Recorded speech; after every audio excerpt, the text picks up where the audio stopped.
नमस्कार दोस्तों, आप देख रहे हैं दिनेश टॉक्स। इसे देखना तो बनता है। पहली खबर है हर्ष बेनीवाल के बारे में। हर्ष बेनीवाल ने 80 किलो से 63 किलो का अपना जो वजन है वो घटा करके बहुत ही बढ़िया काम किया। सामने आप देखिए उनकी फोटो पहले की और बाद की, यानी फैट से फिट होने की पूरी जो जर्नी है आप देख सकते हैं। उन्होंने ये बताया कि भाई 3 महीने में घटा दिया मैंने, और स्टूडेंट ऑफ द ईयर 2 के टाइम पर उनका वजन जो है वो बढ़ने लगा था। उसके लिए उसके बाद उन्होंने सोचा कि भाई 1.5 साल तक मैं पतला होऊंगा, लेकिन भाई साहब पिज्जा का प्यार उनको एक तरीके से मजबूर करता रहा। लेकिन अब जाकर उन्होंने शेयर किया कि 3 महीने में उन्होंने किस तरीके से 80 किलो से 63 किलो का वजन घटा लिया। तो कितने हल्के हो गए इससे में आप देख सकते हैं, जो काफ़ी बढ़िया बात है और मुझ जैसे लोगों के लिए शिक्षा है कि भाई आप भी पतले हो जाओ। मैंने लॉकडाउन में बहुत वजन बढ़ा लिया है, कोशिश करूंगा कि मैं भी उनके पद चिन्हों पर चल सकूं। अगली अपडेट बताने से पहले हमारे ज्वाइन मेंबर की बात करते हैं, जिनका नाम है आशा rocks.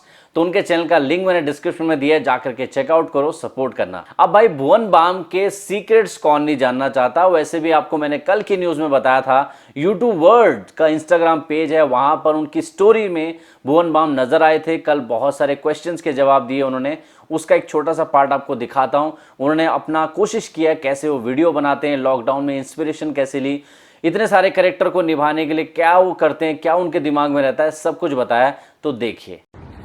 To find more topics about the content, one needs to be on social media. They need to be aware about the current affairs. They need to be aware about anything and everything that's happening in the world. But they need to keep a sane mind. So content creation in this quarantine period is quite difficult because I've realized that to create new stuff, you need to step out of the house, socialize with people, talk to people, observe things. And I guess that's not what I'm getting. Making videos all alone comes via practice, and I've been practicing since 5 years now, and I know when to play Titu Mama, I know when to play Sameer, I know when to play all the characters. So I guess it's the practice that makes anyone perfect. I think I should be the last person talking about stress because I'm stressed all the time, but it's a new learning every day, and I've realized that stress will always come in between me and my creative process, so I don't think about it. So my daily routine is सो जा जाने मन तू।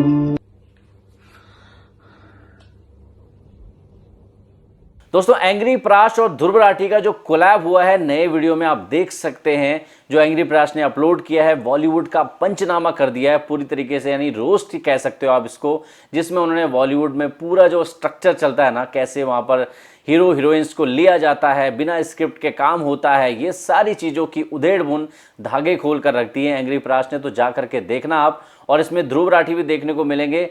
कोशिश तो की उन्होंने कि किसी तरीके से फनी एक्ट किया जाए, लेकिन कितना फनी बना आप जा करके देख लेना। और यही जो एंग्री प्राश है वो नजर आ रहे हैं ध्रुव राठी के नए वीडियो में, यानी दोनों एक दूसरे के चैनल पर नजर आ रहे हैं। तो ये बढ़िया कोलैब है। दोस्तों अगली अपडेट है फ्लाइंग बीस्ट यानी गौरव तनेजा के बारे में। गौरव भैया ने फिर से सुलगाई है एयर एशिया की। कैसे सुलगाई है आप सामने देखिए, क्या लिखा हुआ है। एयर एशिया ने बड़े शान से बताया कि हमारा एक वर्चुअल एक तरीके से असिस्टेंट है जो आपको व्हाट्सएप पर भी सपोर्ट देगा। एक तरीके से सामने देखिए, इस चीज को उन्होंने बताया। लेकिन यहां पर गौरव भैया ने स्मार्टली उनके ऊपर ताना मारा कि भाई मेरे सवालों का जवाब जो मैं सेफ्टी के लिए पूछ रहा हूं उसका जवाब दोगे क्या, ये देगी क्या जवाब। जो गौरव भैया है वो बार बार ताने देने से बाज नहीं आ रहे हैं। उनको पता है कि एयर एशिया उनकी इन सवालों का जवाब पता नहीं कब देगा। दोस्तों ये जो वीडियो मैं आपको दिखाने वाला हूं ये लेबनान का है, और लेबनान में हुआ है, उनका जो शहर है बेरूत, वहां पर एक बहुत बड़ा धमाका हुआ है।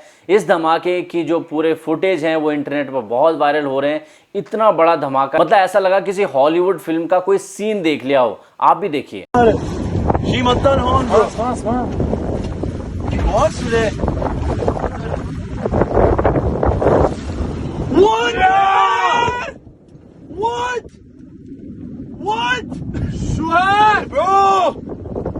मतलब 2020 जाते जाते क्या क्या कर्मकांड करके जाएगा पता नहीं भाई।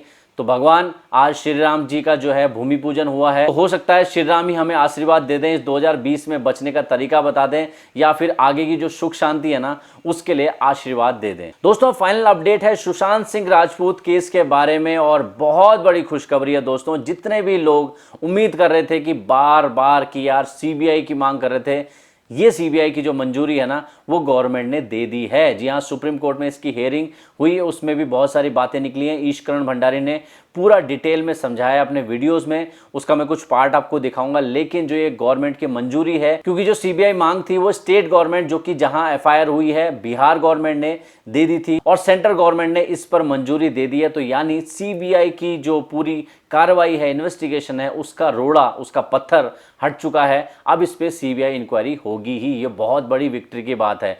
तो ईशकरण भंडारी ने सुप्रीम कोर्ट में क्या क्या हुआ उसका भी छोटा सा पार्ट आपको मैं दिखाता हूं। उन्होंने कहा है कि union of India, that is प्रधानमंत्री मोदी की सरकार और अमित शाह के मंत्रालय ने, होम मिनिस्ट्री ने अप्रूवल दे दिया है इन प्रिंसिपल कि जो बिहार ने रिक्वेस्ट की थी सीबीआई इन्वेस्टिगेशन की सुशांत सिंह राजपूत डेथ में, उसको उन्होंने मान लिया है। प्रदेश सरकार को रिक्वेस्ट करनी पड़ती है और सेंटर को उस रिक्वेस्ट को मानना पड़ता है, तभी सीबीआई के पास आता है। तो कल मैंने बता दिया था कि विक्ट्री सामने है, नियर है। बिहार सरकार ने केस भेज दिया है। 306 का जो मुकदमा है, अबेटमेंट टू सुसाइड का, और भी बहुत धाराएं हैं, उसको उन्होंने भेजा था। और आज सुप्रीम कोर्ट में इंडिया ने, भारत की सरकार ने ऑफिशियल स्टैंड लेते हुए कहा है कि हमने वो मान लिया है। अब महाराष्ट्र सरकार इसका विरोध करती है नहीं करती वो देखना पड़ेगा, पर बिहार से ये इफेक्टिवली केस अब सीबीआई पे चला गया है। तो अब केंद्रीय एजेंसी ऑफिशियल, औपचारिक रूप से इस केस में आ गई है, पर सेंटर ने कह दिया है कि हमें मंजूरी दे दी है। तो बस दोस्तों, ये थी आज की सेलेब न्यूज। कैसी लगी आपको मुझे जरूर बताना कमेंट में मेंशन करके। और अपनी बात में कहना चाहता हूं यार, कल तो आप लोगों ने विनोद वाला ही काम कर दिया, मतलब विनोदता में खो गया मैं आपकी। विनोद, बस विनोद। 7 लोग इस कमेंट की विनोदता से इंप्रेस हो गए। हुआ ऐसा कि मैंने कल बोला कि भाई विनोद का जो ये ड्रामा चल रहा है ना, आपको कमेंट करना है करो, लेकिन साथ में हैशटैग जस्टिस फॉर सुशांत भी लगा दो। तो बहुत सारे लोगों ने ये काम किया भी, यानी विनोद की वजह से हैशटैग जस्टिस फॉर सुशांत भी आगे बढ़ गया। तो विनोद भाई को तो शुक्रिया दिल से, और 10,000 पप्पियां देना चाहूंगा कि कल उनकी वजह से 2000 से ज्यादा कमेंट आ गए मेरे वीडियोस में। इतने तो व्यूज भी नहीं है जितने उसमें कमेंट का रेशियो अगर आप देखोगे बहुत ज्यादा है।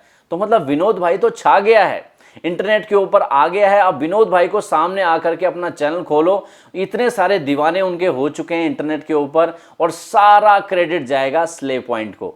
तो स्ले पॉइंट, आपने विनोद को जन्म दिया है, तो आप ही उसके जन्मदाता, तो आपको कोटि कोटि प्रणाम। तो बस दोस्तों, अभी के लिए इतना ही, और मिलता हूं आपके नेक्स्ट वीडियो में। तब तक के लिए जय हिंद।